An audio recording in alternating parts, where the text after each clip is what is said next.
Isa ka na din katulad ko, anak. Anong ginawa mo sa akin, Nay? Kakaiba yung nararamdaman ko. Gusto mo malaman ang totoo, di ba? Isa akong diwata mula sa mundo ng Encantasia. At isa sa kapangyarihan ko ay ang manipulahin ang picture na nasa cellphone mo. Bakit di mo lang sinabi sa akin, Nay? Dahil ngayon ang tamang panahon, anak. At nasa katawan mo na ang kapangyarihan na para sa'yo. Pero paano ko malalaman kung ano yung kapangyarihan ko? Ikaw ang tutuklas niyan, anak. Ano kaya magiging kapangyarihan ko? Baka nagiging invisible ako.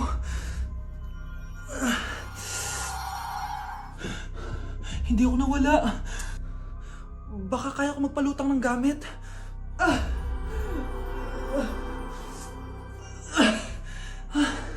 Hindi lumutang.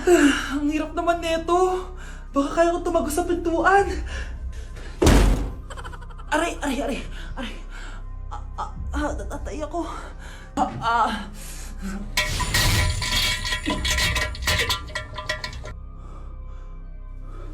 Ano yun?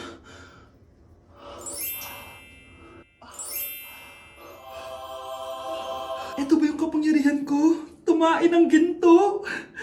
Nay, alam ko na yung kapangyarihan ko. Tumatay ako ng ginto. Anak, uminom ka na maraming pampatae para yumaman na tayo. Talino mo talaga, Nay. Anak, nakita mo ba yung cellphone ng tatay mo? Nilagay ko dun sa loob ng kabaong niya bago siya ilibing. Ha? Ba't mo naman ginawa yun, anak? May mga importante laman doon. Baka sakaling buhay pa siya para matawagan niya ako. Ay, Diyos ko talaga tong batang to.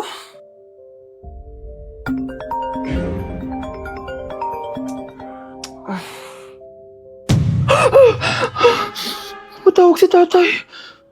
Nay, kailangan natin pumunta sa sementeryo. Tumawag sa akin si tatay. Anak, pwede ba? Wala akong oras makipagbiruan sa'yo. Marami pa akong tatapusin trabaho. Pero Nay, Pag di ka pa tumigil, kukunin ko yung cellphone mo.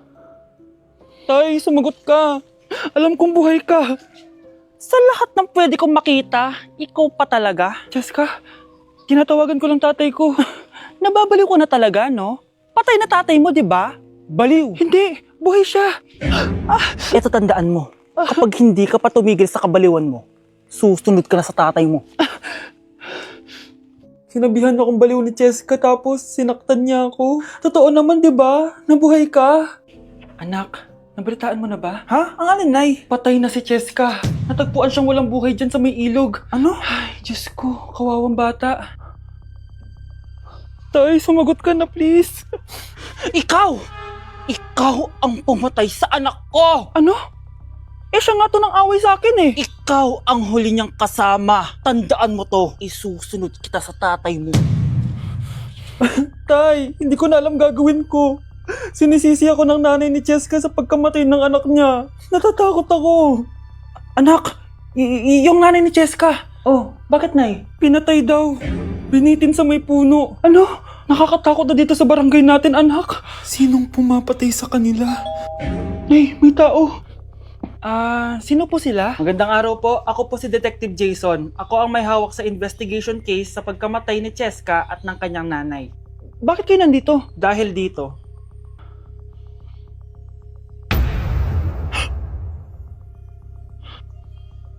Nay, ikaw pumatay sa kanila? Oo, anak. Narinig ko lahat ng mga sumbong mo sa tatay mo. Cellphone ni tatay. Pinangako ko sa tatay mo bago siya mamatay na poprotektahan kita kahit makapatay man ako ng tao. Sumama ka sa akin, ma'am, para may interview ka namin. Tandaan mo to, anak. Kahit nasa kulungan ako, poprotektahan kita. Tumawag ka lang. Class! Hindi makakapasok ang next teacher nyo. May sakit daw siya. Yes, free time! Oo, pero behave lang kayo dahil may next subject pa kayo. Scarlett, maglista ka ng noisy. Ako na naman ang bida sa classroom na to. Lo, bakit siya yung maglilista? Isa din naman yan sa mga maiingay. Ganon. Hoy! Bakit mo ko nilista? Ngayon nyo ko subukan. Psst, pre, open. Magpataas na tayo ng rank. Sige, pre. Basta ayusin mo lang, ha? Oo. Pre, habulin mo! Nagbabackdoor, oh! 1 point ka na, Miguel. Lo! Yun! Panalo! Oh, ba't si Kenneth di mo sinulat sa noisy? Bakit? Crush ko yan eh. Sige lang, Kenneth. Magingay ka lang. Ako bahala sa'yo. Wow!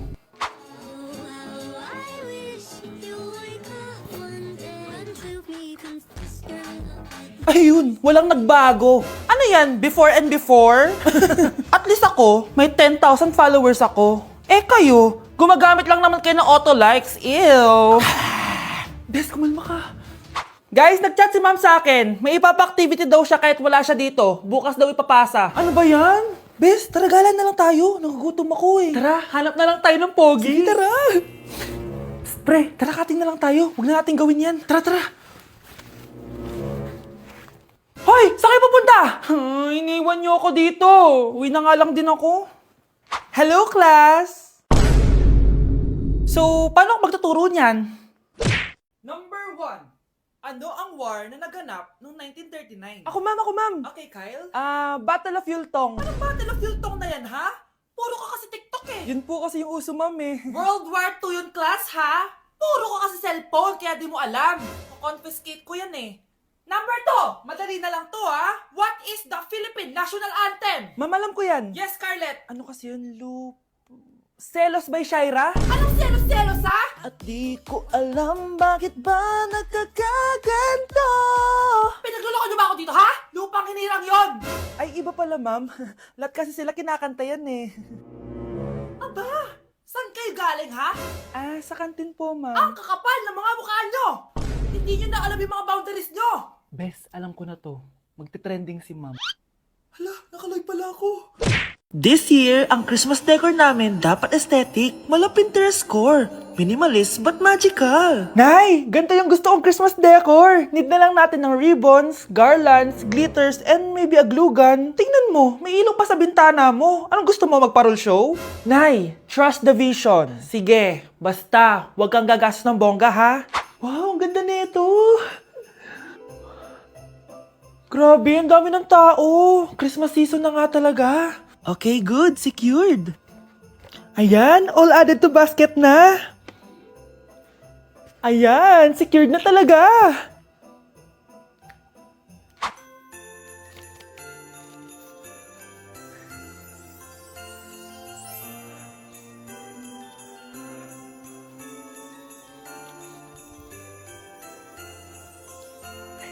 Anak, paubos na yung ribbon, no? Oh, eto, ribbon ng cake. Same color naman eh. Pwede na yan. Nay, masisira yung team. Magkaiba yung sukat, oh. Nay, ba't mo inopin yung electric fan? Mainit kasi. Ay, Diyos ko, ang kintab ng pusa. Ang gulo na tuloy. Gusto ko lang naman maging maganda to eh. Anak, maganda naman, oh. Tingnan mo. At least, nagkaroon tayo ng mother-daughter bonding. Parang okay naman. O, di ba? I'm the OG interior designer.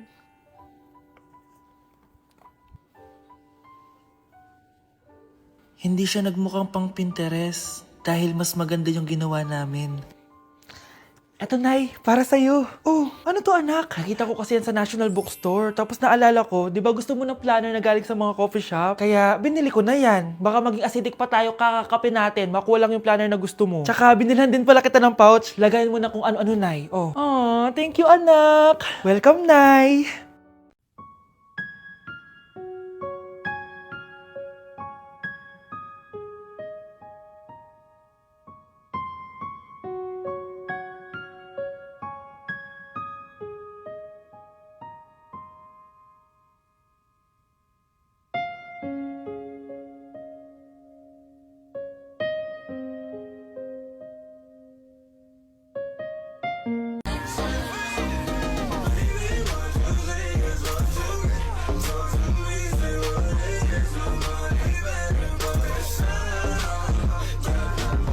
Mo ko.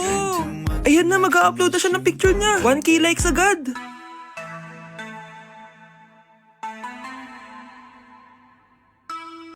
One, two, three, four, five, six, seven, six, seven, six, seven, six, seven, six, seven, six, seven, six, seven.